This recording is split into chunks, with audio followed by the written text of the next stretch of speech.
So this is your first year out emerging artist panel. These are our lovely guests.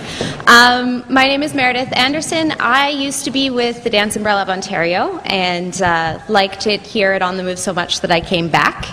I am now just an independent dance artist.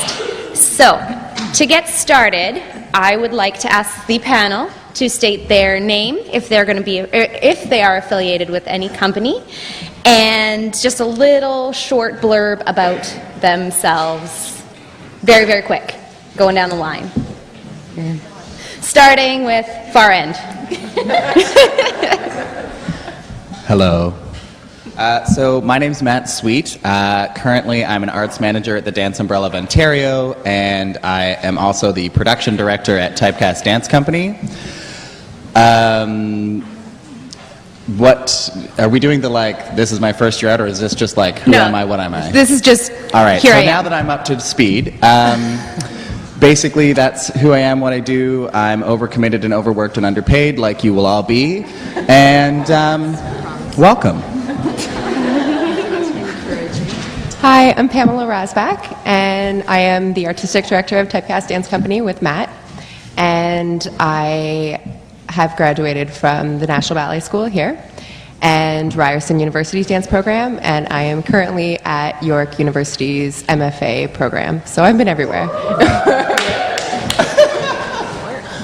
Good morning, my name is Sarah Matton. I also graduated from Ryerson. After Ryerson, I got into musical theater. I've done a cruise ship. I did that to pay off my student loans.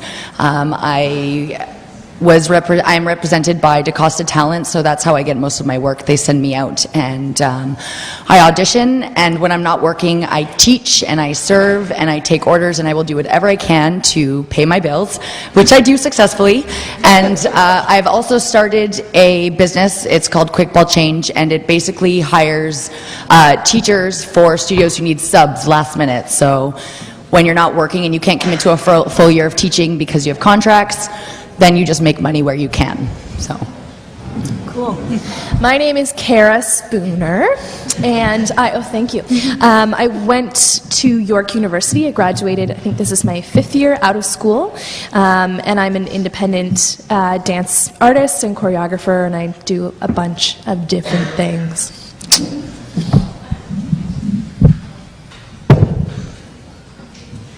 How's everybody doing? My name's Pham. I'm a dancer, I'm an actor, and an entrepreneur. I'm a dancer with a crew called Supernaturals and the Chimera Project, which is b-boying and contemporary. I think there's some Chimera Project people over there. I run 3 businesses, a not-for-profit in Toronto called Break It Down, a profit company called Back to the Underground, and an international company called Our System. And been an entrepreneur now for over 10 years, and I plan to be an entrepreneur for the rest of my life. Hi everyone, I'm Bageshree Vaze. I'm an independent Kathak Bharatanatyam artist. These are South Asian dance forms. Not originally from Toronto, so I've done a lot of my training in India, but I also have my master's in dance from York University. All right, so now that we have been introduced, I'm going to start it off with a question. You each have about 2-3 minutes to answer this question. What was your goal coming out of training, and what was the reality?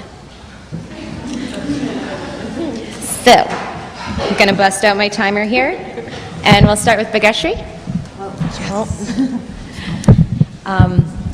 Well, I actually grew up in St. John's, Newfoundland, and I had still have a very esoteric journey with dance.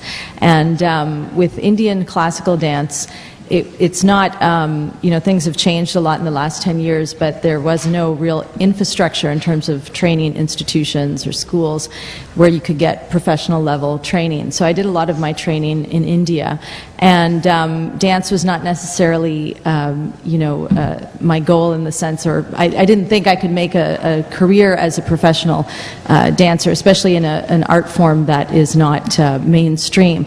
So a lot of it has to do with really having your own vision of what you want to do as an artist, finding opportunities, because dance as it is, even if it's mainstream, is always going to be limited. Any art form is always going to be limited in any society that you find in the world. So it's really about drawing on your own strengths, like Erica was saying, in terms of being willing to do whatever for what it is that you want to do as your passion, and to really make up your opportunities as they come along, and to find the tools and the resources in the city that we live in, which is really great. Toronto is so rich with its diverse communities, and I think we live in a day and age where anything is possible. So I know it's very vague at this moment, but we could probably try and get into more specifics later. Same question? Same question. My goal was to make millions, and the reality is I didn't. What? Not yet. The truth is, like, you're very ambitious once you leave school. You think that it's going to be easy, and the truth is the reality is pretty harsh, and you have to be prepared for that. While in school, I was running my businesses at the same time, and that's where the real learning came. Academics is great. What you learn from the books, from your professors and your teachers, is fantastic, and it does prepare you. But once you're out there, they throw you curveballs after curveballs after curveballs. So you have to adapt. And what you'll notice is that you have to constantly change. You might come into it thinking that you just go by the book and you're gonna succeed. Sometimes it's not true. Sometimes you have to take entirely different routes. And as long as you know that, and you know that it's not going to be an easy road, then you'll be fine. I mean, maybe that's just me, right? But I've worked with a lot of people, and they follow the same path. And essentially, if you enjoy what you do, then that's all that matters. I didn't take the route of going towards the workforce and working for somebody else. Like I said earlier, I plan to be an entrepreneur for my whole life. That's because I'm stubborn, and I don't want to work for somebody else. I don't like being told what to do. And if you decide to take that route as well, it's a struggle, because there'll be good times and there'll be bad. And as long as you focus on those good times and you continue to move towards those good times, then you'll succeed. And like so many other panelists here, we know that it's a struggle, but at the same time, we're passionate and we enjoy the craft that we do. And again, like the one last note is that we're all still young, and we sometimes want to do different things, and do that. Explore, because it'll take you time to figure out what you want to do for the rest of your life. I have my own, but thanks.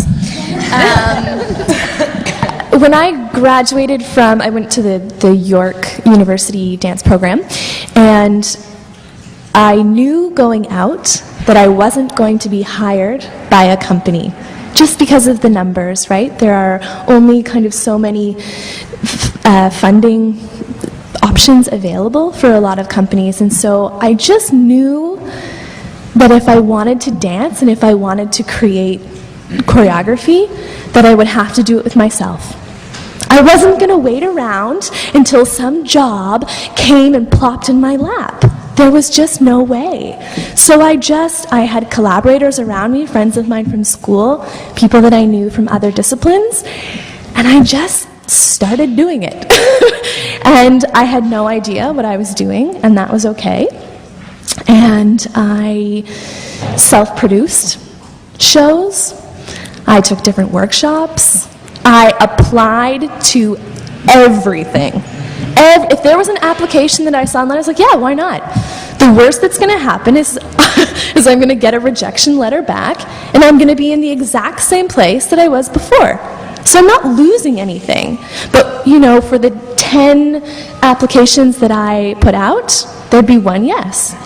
Now I have an opportunity. I get to go here. And from that opportunity, I'd meet someone. And they would say, hey, I remember you from that thing. I'm doing this other project. We need an extra person. What do you say? Cool, yeah, why not? And then I'm there. And then I meet another few people. So I just started doing it. That was my goal, and I think that it's definitely been fruitful and rich and successful, if we're using that word. So. When I came out of Ryerson, like I said, I did the cruise ship right away. Just got that. I got lucky. I thought, let's pay off my loans. And I just wanted to work. I wanted to work. We didn't know what was going to happen. And the truth is, when I got back, I was out of the industry for, 8 months. So that was 8 months that, my face wasn't necessarily auditioning and putting myself out there. So that kind of delayed my process. I had to come back and start from scratch. And the truth is, it took a couple years for me to get it together, for me to get headshots because they're expensive, for me to get my reel, to get somebody to edit my reel, to get my package together and send it out. It took a long time. And then to hear back. So finally, when I did finally hear back from one agency, I jumped through a couple hoops because, this is just another face. And I learned very quickly that I have to be versatile. And what I happen to get my most work in is musical theater. So I had to sing. And Ryerson, from what my experience from Ryerson, is a great program, but it didn't give me a lot of experience with singing. So then I was back at square one. I had to train again. And what the biggest misconception I think is that you think, hey, I'm in 4th year, we made it, we're here today, we have our paper, we're done. No. This is where the training starts. This is where you start to learn. You never stop growing and learning and picking different directions. The more versatile you are, the more different things that you can do. And now, probably 2007, I graduated. It's 2012 now. Now is probably, this is my 2nd year that I have consistent work and know what's out there. So from my experience, I do musical theater. There's so many theaters. There's Drayton Festival, there's Stratford, there's Shaw, there's Aquarius in Hamilton. I was just out in Stage West in Calgary. So there's theaters all over Canada. Who says you have to stay in Toronto? And so basically, after 2 years of trying to get work, I just started to get work. So don't be frustrated, and also be open to that maybe you're going to take a different path. We all do different things. You can make your own business, you can be a choreographer, you can work for somebody, you can be in a production company. And many friends I went to Ryerson with did different options, and we use each other. So just be open to for everybody the more people the more doors you have. And I think that is the best thing I can give for you for now. So I'm still in school, so I'm going to be in the same position very soon again. But since even the ballet school, I've wanted to choreograph, and I'm happy to say, yay, I'm a choreographer. So yeah, in my first year, I went back to all the arts high schools and choreographed with them. I went away to Germany and did a residency there because being international sounds really cool on your resume. So I did choreograph. I've done a lot of other jobs on the sides, like Manulife Financial and other random things.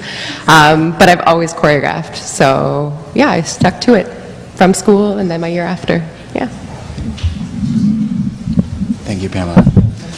So my experience is a little bit different than everybody else here in that I've only ever taken one dance class in my life. It was African, taught by Bakari of the Collective of Black Artists, and I enjoyed it, but thought I was never going to be a dancer, and so I wasn't. I'm actually just an administrator. I went to Ryerson for administration, and that's what I do.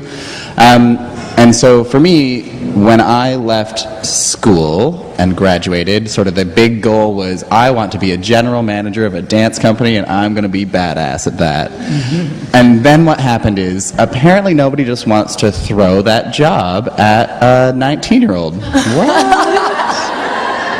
That was weird. I know. Well, secretly I was probably in my 20s, but we're going to pretend I was 19. But, part of the deal is when you leave school, you just have to, as everyone here has said, you just have to keep slogging away, and you find the little jobs that sort of put your name forward. And for me, all of my success, I did end up being a general manager at one point, which was a lot of work, and I was apparently too young to do it. What? But no, I think you just have to keep putting your name out there and never be very careful about sort of the bridges that you have now leaving school, and be very careful that you don't burn them, because you absolutely never know who is going to be your boss later or who you're going to be working with, so always be kind. And for me personally, so the reality was I ended up working in film for a little while and certainly serving more tables than I ever wanted to. But, that's what you do to pay your bills and all that sort of thing. But then eventually it does start happening for you, and you just have to sort of be willing to say yes when those things start arriving on your doorstep. For me personally, Pamela approached me once upon a time a few years ago and said, hey, in 5 years I'm going to come call you and we're going to start a dance company because it turns out you're kind of cool, and I dig that. Which was nice. I felt honored. I didn't realize I was that cool, but, I'll take it. And then she went away to Germany and came back and said, yeah, actually, I want to do it now, so let's do it now. And then we did. And that's sort of how Typecast Dance Company started. And I'm so grateful every day that I said yes to that, because at that time I probably shouldn't have, because there was a lot of crap going on in my life. But I did it, and here we are, and it sort of feeds my soul in a way that no other job I've ever had has. Love that.